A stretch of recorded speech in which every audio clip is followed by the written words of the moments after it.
Hello friends, welcome back to learners academy. Previous video में हमने for next loop को discuss किया।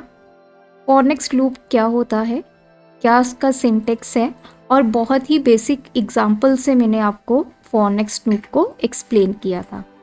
इसी लूप को आज के वीडियो में हम कंटिन्यू करेंगे। इस वीडियो में मैं आपको फॉर नेक्स्ट लूप की दो और एग्जांपल बताऊंगी, जिसकी हेल्प से आपका ये कंसेप्ट बिल्कुल ही क्लियर हो जाएगा। जो लोग फर्स्ट टाइम इस चैनल पर विजिट कर रहे हैं उनको मैं बता देना चाहती हूँ, ये हमारी थर्ड सीरीज़ है वीबीए की। इससे पहले already introduction series and data types की सीरीज़ हमारी आ चुकी है। अगर आपने वो सीरीज़ मिस कर दी है तो इस सीरीज़ को देखने से पहले आप वो सीरीज़ देख सकते हैं। तो चलिए इस ट्यूटोरियल को स्टार्ट करते हैं।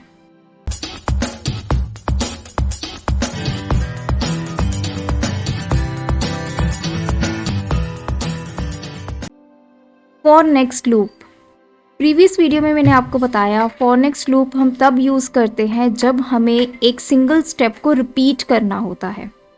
और इसमें मैंने आपको बताया था जब भी फॉर नेक्स्ट लूप को हम यूज़ करते हैं तीन चीज़ों का हमें ध्यान रखना होता है। हमारी जो लूप है वो उसका स्टार्टिंग पॉइंट क्या होगा, एंडिंग पॉइंट क्या होगा, और स्टार्टिंग पॉइंट से लेके एंडिंग पॉइंट तक पहुंचने के लिए हम नेक्स्ट स्टेटमेंट को यूज़ करते हैं। तो इस वीडियो में एक और एग्जाम्पल देखते हैं। फर्स्ट एग्जाम्पल जो है, अब आपने क्या करना है, फ्रॉम सेल A1 से लेके A10 में आपने वैल्यू डालनी है 1 या कोई भी वैल्यू, आप 2 भी डाल सकते हैं, 3 भी डाल सकते हैं। मतलब ये छोटा सा प्रोग्राम हम इस लूप की हेल्प से बनाने की यहाँ पे कोशिश करेंगे। तो A1 से लेके A10 तक मुझे 1 लिखना है। तो वो मैं कैसे करूँगी, या तो देखिए आपके पास ऑप्शन है कि हर बार आप स्टेटमेंट लिखिए, जैसे हम लिखते हैं रेंज, फिर ब्रैकेट में A1 dot value is equals to 1, फिर रेंज, फिर ब्रैकेट में A2 dot value is equals to 2 नहीं 1, सेम वैल्यू आपने डालनी है। तो similarly range A3 dot value is equals to 1। तो इस तरह से आप टोटल 10 स्टेटमेंट्स लिखेंगे A1 से लेके A10 सेल के लिए। या फिर आपके पास सेकंड ऑप्शन है, आप लूप यूज़ कीजिए, एक सिंगल स्टेटमेंट की हेल्प से आप ये काम कर सकते हैं। तो सबसे पहले हम अपने डेवलपर टैब में जाएंगे और यहाँ से हम इन विजुअल बेसिक पे क्लिक करेंगे और हम इंसर्ट करेंगे एक नया मॉड्यूल। मॉड्यूल हमारा आ चुका है। ऊपर आप देख सकते हैं ऑप्शन एक्सप्लिसिट ऑलरेडी लिखा हुआ है। ऑप्शन एक्सप्लिसिट क्या होता है, इसको क्यों लिखते हैं, इसकी ऑलरेडी वीडियो चैनल पर आ चुकी है। सबसे पहले मैं अपना सब प्रोसीजर ऐड करूंगी। तो मैंने यहाँ पे पहले लिखा है सब, और फिर हम लिखेंगे उसका नाम, और इस सब प्रोसीजर में हम लिखेंगे अपना कोड। सबसे पहले आपको पता है जब भी हमें लूप बनानी होती है तो उसमें जो हम वेरिएबल यूज़ करते हैं उसको डिफाइन करना होता है। तो उसके लिए मैं स्टेटमेंट लिखूंगी डिम स्टैंड्स फॉर डायमेंशन। ये हम ऑलरेडी वीडियोस में डिस्कस कर चुके हैं। ए एज बाइट, मैंने स्टेटमेंट लिखी डिम ए एज बाइट। इसका मतलब क्या है, ए मेरा वेरिएबल है जिसमें किस तरह की वैल्यू जाएगी, बाइट। बाइट मेरा डेटा टाइप है। डेटा टाइप डिफाइन करता है कि आपके ए में किस तरह की वैल्यू जाने वाली है। बाइट की जो रेंज होती है वो 0 से लेकर 255 तक होती है। तो अब मेरा वेरिएबल डिक्लेरेशन हो चुका है। अब हम यूज़ करेंगे अपनी फॉर लूप। फॉर के अंदर सबसे पहले मैं ए को एक स्टार्टिंग वैल्यू दूंगी 1 2 10। ए की वैल्यू मेरी 1 से शुरू होगी, कहाँ तक जाएगी, 10 तक। मीन्स ये जो लूप है वो 10 बार चलेगी। सबसे पहले ए जब 1 होगा तब ये लूप चलेगी, देन A2 होगा, A3 होगा। कब तक, जब तक ए मेरा 10 नहीं हो जाता। और मैंने आपको बताया था इनिशियलाइजेशन हमारी हो चुकी है, ए को वैल्यू 1 मिल चुकी है। टर्मिनेशन पॉइंट हमारा डिक्लेयर हो चुका है, दैट इज 10। अब बारी आती है कि 1 से आपने 10 तक कैसे जाना है, यूजिंग स्टेटमेंट नेक्स्ट। नेक्स्ट के साथ मैं यूज़ करूँगी अपना वेरिएबल।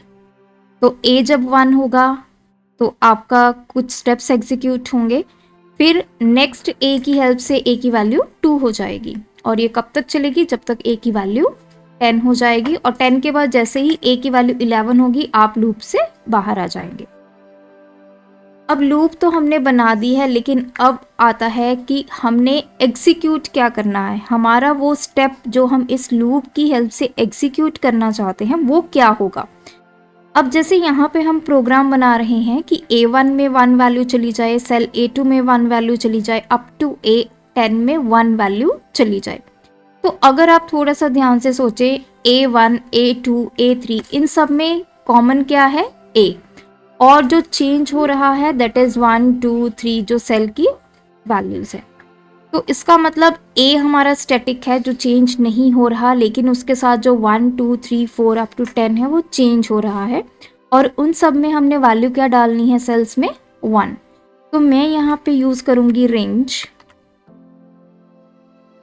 तो देखिए अगर मैं यहाँ पे यूज कर देती हूँ इस तरह से A1, तो हर बार क्या होगा, 10 बार मेरी लूप क्या करेगी, A1 में 1 वैल्यू ही भेजती रहेगी। लेकिन मुझे A1 then A2 then A3 up to A10 तक सभी सेल्स में वैल्यू चाहिए 1। तो जैसे मैंने आपको बताया A1 तो हमारा यहाँ पे A आपका स्टैटिक है, 1 जो है वो चेंज हो रहा है। तो अब मैं क्या करूँगी, A एज सच लिखूँगी और इसके साथ कॉन्कैटिनेट कर दूंगी अपनी J की वैल्यू ऑफ A।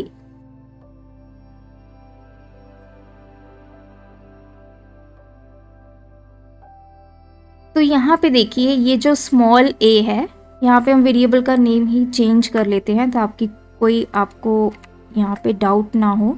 तो मैं इसको ले लेती हूँ b, वेरिएबल के नेम को।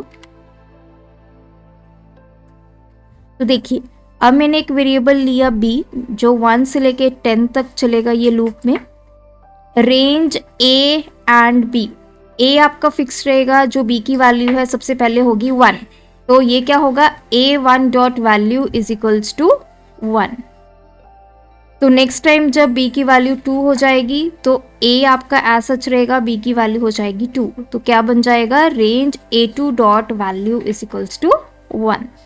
तो इसको हम डीबग करते हैं और लोकल विंडो में आप चेक कीजिए, यहाँ पे मेरा आ चुका है वेरिएबल b और इनिशियली उसमें वैल्यू है अभी 0। तो b में 1 वैल्यू चली गई है। तो अगर मैं आपको इसको मिनिमाइज करके दिखाऊं तो देखिए A1 सेल में हमारी वैल्यू आ चुकी है 1। तो जिस तरह से हम इसको एग्जीक्यूट करते जाएंगे, तो इस विंडो को हम थोड़ा सा यहाँ पे रखते हैं ताकि हमें पता चलता जाए कि हमारी जो एग्जीक्यूशन है वो कैसे चल रही है। F8 में प्रेस करूंगी, दोबारा से हम इस पॉइंट पे आ गए हैं, b की वैल्यू 2 हो गई है। आप यहाँ पे लोकल विंडो में चेक कर सकते हैं।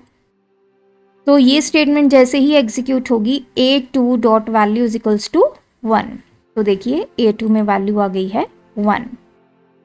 सिमिलरली मैं दोबारा से इसको एग्जीक्यूट करूंगी, b की वैल्यू 3 हो गई है, then A3 dot value is equals to 1। तो ये प्रोसेस तब तक चलता रहेगा जब तक हमारा A10 में वैल्यू 1 नहीं आ जाती। तो देखिए अब B में वैल्यू हो चुकी है 11। जैसे ही 11 हुई तो आपका जो कंट्रोल है इस लूप से बाहर आ चुका है। अब क्या होगा, एंड सब प्रोसीजर। तो जैसे ही एंड हुआ देखिए आपकी एग्जीक्यूशन स्टॉप हो गई है। A1 से लेकर A10 में हमने वैल्यूज प्रिंट करवा ली हैं, दैट इज 1। तो इस तरह से फॉर नेक्स्ट लूप की हेल्प से सिंगल स्टेटमेंट आपने लिखी और सिंगल स्टेटमेंट की हेल्प से टोटल 10 सेल्स में आपके पास वैल्यू आ चुकी है 1। अब इसी को थोड़ा सा इम्प्रूव करते हैं, आगे बढ़ते हैं। अब मुझे वैल्यू कुछ इस तरह से चाहिए, A1 सेल में 1 वैल्यू आ जाए, देन जो रेस्ट है A2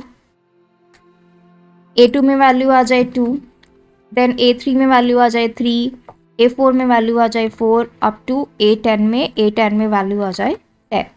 तो इस तरह से मुझे आउटपुट चाहिए। तो ये कैसे आप लाएंगे, तो इसके लिए वापस चलते हैं अपने कोड में। तो यहाँ पे देखिए सिर्फ एक माइनर चेंज करेंगे हम अपने कोड में और हमारा प्रोग्राम जो है वो चलेगा। अब लूप तो हमने बना ली है फ्रॉम 1 to 10। अगर आप A20 तक लेके जाना चाहते हैं तो लूप में आप वेरिएबल को 1 से लेके 20 तक चलाएंगे। और जहाँ पे मैंने लिखा है कि A and B dot value is equals to 1, यहाँ पे तो हमने फिक्स कर दिया था कि A1, A2, A3 में हमेशा वैल्यू क्या जाए 1। अब मैं चाहती हूँ कि अब वैल्यू जाए A1 में 1, A2 में 2, A3 में 3। तो वैल्यू भी साथ साथ में चेंज हो रही है जैसे जैसे हम आगे वाले सेल में मूव कर रहे हैं। तो मैं यहाँ पे अगर अपना वेरिएबल ले लेती हूँ तो देखिए सबसे पहले B की वैल्यू होगी 1। तो अगर हम इस स्टेटमेंट को ध्यान से देखें तो इसमें A1 dot value is equals to 1, तो 1 वैल्यू चली जाएगी। दोबारा से जब ये लूप चलेगी B की वैल्यू हो जाएगी 2। Range A2 dot value is equals to 2। तो ये हमारा काम हो गया। तो अब हम इसको डीबग करते हैं। लोकल विंडो में देखिए B की वैल्यू है 1। जैसे ही मैंने इसको डीबग किया, नेक्स्ट स्टेटमेंट पे गया तो आपके सेल A1 में वैल्यू आ गई है 1। A2 में वैल्यू चली गई 2। अब B की वैल्यू 2 है, B की वैल्यू 3 हुई तो A3 सेल में 3 वैल्यू आ जाएगी। और ये प्रोसेस कंटिन्यू रहेगा कब तक, जब तक हमारे A10 में 10 वैल्यू नहीं आ जाती। तो अब देखिए अब मेरी B की वैल्यू हो गई है 11। जैसे ही 11 हुई आपका जो कंट्रोल है इस लूप से बाहर आ गया है और एंड सब प्रोसीजर पे हम आ चुके हैं। तो एक बार फिर से मैं F8 की हेल्प से मैंने इसको डीबग किया तो हमारा जो एग्जीक्यूशन है वो ख़त्म हो गई। और आप देख सकते हैं from cell A1 to A10 हमें वैल्यूज़ मिल गई हैं 1 to 10। तो इस तरह लूप की हेल्प से आप भी छोटे छोटे प्रोग्राम्स को प्रैक्टिस कर सकते हैं। जितनी आप इसकी प्रैक्टिस करेंगे लेटर ऑन जब हम और VBA को एक्सप्लोर करेंगे, थोड़ा हायर लेवल में जाएंगे, तब ये आपको सारा समझ में आएगा कैसे हम लूप्स को यूज़ कर रहे हैं। हम फॉर्म्स क्रिएट करेंगे, फॉर्म्स में भी आपकी लूप्स यूज़ होंगी। तो आज की वीडियो में मैंने आपको 2 और एग्जांपल्स की हेल्प से फॉर नेक्स्ट लूप को एक्सप्लेन किया। नेक्स्ट वीडियो में हम नेक्स्ट लूप को एक्सप्लेन करेंगे। अगर ये ट्यूटोरियल आपको अच्छा लगा हमें कमेंट करके ज़रूर बताइएगा। ऐसी वीडियोस देखने के लिए चैनल को सब्सक्राइब कीजिए, वीडियोस को लाइक कीजिए, शेयर कीजिए। Thanks for watching this video. Keep supporting us.